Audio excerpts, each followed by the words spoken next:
By the time Bast arrived, the sun was peering up above the trees, painting the few thin clouds with pale shades of pink and violet. 2 children were already waiting in the clearing.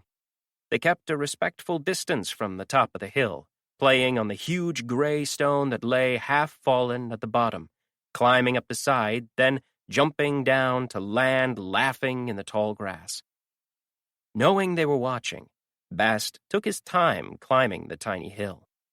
At the top stood what the children called the lightning tree, though these days all that remained was a broad, broken, branchless trunk. The original tree must have been vast, as even this remnant was so tall that Bast could barely reach the top. The bark had long since fallen away, and years of sun had bleached the bare wood white as bone, except for all along its ragged top.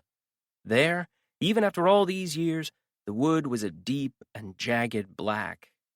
Trailing down the remaining trunk, the lightning had charred a wild, dark, forking image of itself into the bone-white wood, as if to sign its work.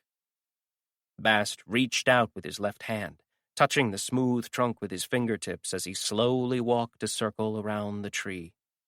He walked widdershins, turning against the world, the way of breaking, 3 times. Then he switched hands and paced around the tree in the opposite direction, moving the same way as the turning sun. 3 slow circles diesel, the proper way for making. Thus he went while the children watched, back and forth, as if the tree were a bobbin he was winding and unwinding. Finally, Bast sat and rested his back against the tree. He laid a book on a nearby stone,